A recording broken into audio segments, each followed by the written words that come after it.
Thiruvananthapuram mayor Arya Rajendran KSRTC bus തടഞ്ഞ സംഭവത്തിൽ memory card കണ്ടെത്തുന്നതിൽ ഗതാഗത വകുപ്പിന് ഗുരുതര വീഴ്ച. പോലീസിന്റെ നിർദ്ദേശപ്രകാരം യദു ഓടിച്ച ബസ് ഗതാഗത വകുപ്പ് ഉദ്യോഗസ്ഥർ വീണ്ടും പരിശോധിച്ചെങ്കിലും ബസ്സിന് വേഗപ്പൂട്ടില്ല എന്ന് മാത്രമാണ് കണ്ടെത്താനായത്. അതേസമയം മേയർ കെ.എസ്.ആർ.ടി.സി ഡ്രൈവർ തർക്കത്തിൽ കേസിന്റെ ഗതി മാറ്റിവിടാനും മോട്ടോർ വാഹന വകുപ്പ് ശ്രമിച്ചിരുന്നു. വിവരങ്ങളുമായി ടിൻഡു ദാസ് ചേരുന്നുണ്ട്. ടിൻഡു, ഈ മെമ്മറി കാർഡ് കാണാതെ പോയത് വലിയ വിവാദമായത് മാത്രമല്ല കണ്ടെത്തുന്നത് വളരെ നിർണായകമാണ് ഈ കേസിൽ.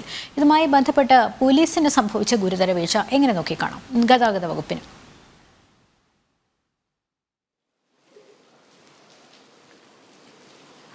ലക്ഷ്മി, കഴിഞ്ഞ മാസം 27-ാം തീയതി അർദ്ധരാത്രിയാണ് കെ.എസ്.ആർ.ടി.സി ബസ് ഡ്രൈവറും അതുപോലെ തന്നെ മേയർ ആര്യ രാജേന്ദ്രനുമായിട്ടുള്ള തർക്കം പാളയം സാഫല്യം കോംപ്ലക്സിന് സമീപം നടക്കുന്നത്. യദു ഓടിച്ചിരുന്ന ബസ് തടഞ്ഞുകൊണ്ടായിരുന്നു ഈ മേയർ യദുവിനോട് തർക്കിച്ചത്. ഈ സംഭവത്തിലൊക്കെ ഇത്രയും ദിവസം പിന്നിടുമ്പോഴും ഒരു തുമ്പ് പോലും കണ്ടെത്താൻ പോലീസിനായിട്ടില്ല. പോലീസ് കഴിഞ്ഞ പ്രാവശ്യം 2 തവണയാണ് ഈ മെമ്മറി കാർഡ് കണ്ടെത്തുന്നതുമായിട്ടുള്ള പരിശോധന നടത്തിയത്. ഇന്ന് വീണ്ടും പോലീസിന്റെ നിർദ്ദേശപ്രകാരം ഗതാഗത വകുപ്പ് ഉദ്യോഗസ്ഥർ യദു ഓടിച്ചിരുന്ന ബസ് പരിശോധിച്ചു. ഈ പരിശോധനയിൽ ഈ കെ.എസ്.ആർ.ടി.സി ബസ്സിൽ നടന്ന സംഭവവുമായി ബന്ധപ്പെട്ട് വന്ന റെക്കോർഡുകൾ അടങ്ങുന്ന മെമ്മറി കാർഡിന്റെ ഒരു തുമ്പ് പോലും കണ്ടെത്താനായിട്ടില്ല.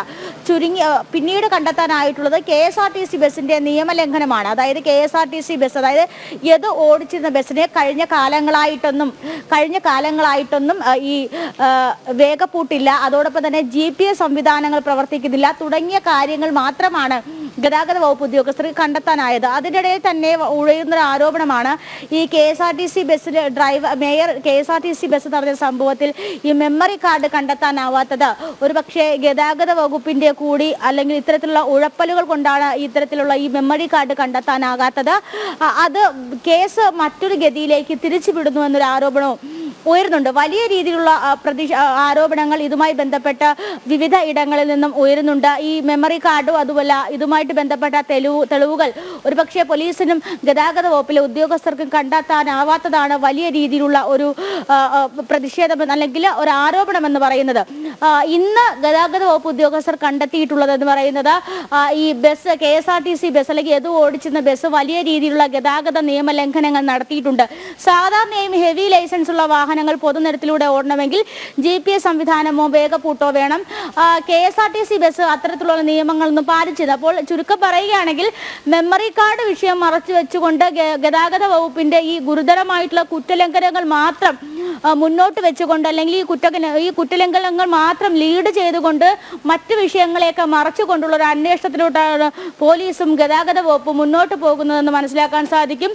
അല്ലെങ്കിൽ ഇത്രയും കാലം ഇല്ലായിരുന്ന ഒരുപക്ഷെ ഈ നിയമലംഘനങ്ങൾ ഒരുപക്ഷെ വലിയ വാഹനങ്ങൾക്ക് ഉണ്ടാകുന്ന നിയമലംഘനങ്ങൾ ഈ കെ.എസ്.ആർ.ടി.സിയുമായി ബന്ധപ്പെട്ട് മുന്നോട്ട് കൊണ്ടുവരേണ്ട കാര്യമില്ല എന്നൊരു ആക്ഷേപം വരുന്നുണ്ട്. അപ്പോൾ എന്തായാലും മെമ്മറി കാർഡിന്റെ വിഷയം മറച്ചു വെച്ചുകൊണ്ട് കെ.എസ്.ആർ.ടി.സി നടത്തിയ കുറ്റലംഘനങ്ങൾ മാത്രമാണ് ഇതുവരെയുള്ള അന്വേഷണങ്ങളിൽ മുന്നോട്ട് പോയിട്ടുള്ള യദുവിനെ ഈ കേസിലെ പ്രധാനിയാക്കാനായിട്ടുള്ള നീക്കവും വഴി തിരിച്ചുവിടാനുള്ള നീക്കവും ഗതാഗത വകുപ്പിന്റെ ഭാഗത്തുനിന്ന് ഉണ്ടായിട്ടുണ്ട് എന്നുള്ളതാണ് ടിൻഡുവാണ് വിവരങ്ങൾ നൽകിയത്.